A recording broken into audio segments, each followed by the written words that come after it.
अधिवक्ता एकता, अधिवक्ता एकता, अधिवक्ता एकता, अधिवक्ता एकता, अधिवक्ता एकता, अधिवक्ता एकता। अधिवक्ता अभी तक जो हमारी बार में चुने हुए पदाधिकारी आते थे वो स्वार्थ परायण हुआ करते थे, उसके कारण अधिवक्ता परेशान थे।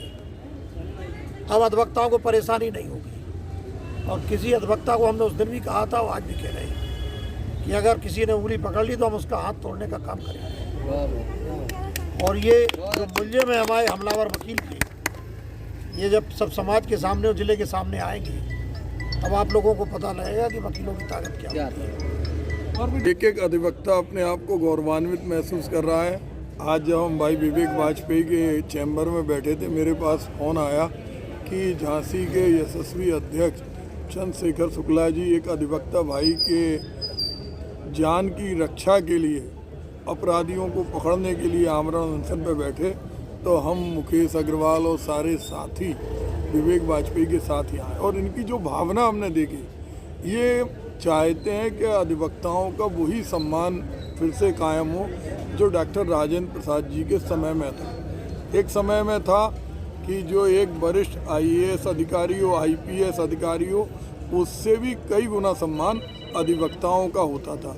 न्याय के सबसे बड़े पुजारी माने जाते थे और उसको कायम करने के लिए एक एक अधिवक्ता को संगठित करना और उनके ऊपर कोई भी अत्याचार हो, कोई भी शोषण हो, उसके खिलाफ झांसी में एकजुटता की मिसाल कायम हमारे चंद्रशेखर शुक्ला जी कर रहे हो। पूर्व में भी सम्मान की लड़ाई उन्होंने लड़ी है।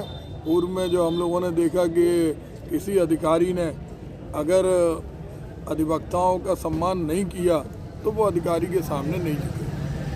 अधिवक्ताओं की जो समस्या है, अधिवक्ता हर वादकारी के लिए अपनी लड़ाई लड़ता है, उसके लिए लड़ाई लड़ता है और अगर अधिवक्ता को उचित उसका मूल्यांकन या फीस भी नहीं मिलती तब भी वो लड़ाई लड़ता है। लेकिन अधिवक्ताओं के हित में वर्तमान सरकार ने और विगत सरकारों ने वास्तव में कुछ नहीं सोचा है। उनको अगर सोचा होता तो उनके लिए, सभी अधिवक्ताओं के लिए चैम्बर आवंटित होना चाहिए।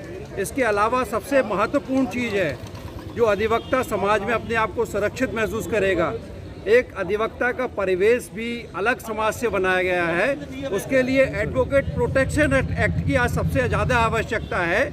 इसलिए है कि वो जिस अधिवक्ता हमारे भाई प्रवीण वर्मा को गोली मारी है, उन्होंने भी अगर कोई काम कर रहे थे, किसी को बीच बचाव किया किसी वजह से, तो ये कोई ख़राब काम नहीं है और उनका एक अच्छा कार्य करते हुए उनसे रंजिश रख के और गोली मारी गई है। इसके लिए सबसे अधिक आवश्यकता है तो वो है एडवोकेट प्रोटेक्शन एक्ट की। जिला अधिवक्ता संघ का एक सिपाही, मैं जो है जो अधिवक्ताओं के ऊपर ये जो है बर्बर हमले हो रहे हैं, ये बहुत ही निंदनीय है। और प्रशासन को हम लोगों ने DM साहब को अभी 2 दिन पहले गए थे और 2 दिन पहले उनके पास जाके हम लोगों ने बताया भी था कि आप जो है देखिए जो है किस प्रकार से अधिवक्ताओं के ऊपर झूठे मुकदमे लिखे जा रहे हैं और जो है उन पे गोलियां चलाई जा रही हैं। कम से कम ऐसे न्याय का काम किया जाए कि कम से कम प्रशासन उनको मुलजिमों को पकड़े, तो ना मुलजिमों को पकड़ा जा रहा है और ना ही जो है जो अधिवक्ताओं के ऊपर FIR लिखी जा रही झूठी, उनको ही निष्पक्ष जाँच किया जा रहा है। यही मेरी आप लोगों से है। और मेरे अध्यक्ष जी जो है इसमें भरपूर पूरे एक एक अधिवक्ता का सहयोग कर रहे हैं और लड़ झड़ के पूरा हर प्रकार से तैयार हैं सब अधिवक्ता भाइयों के लिए। बहुत बहुत धन्यवाद।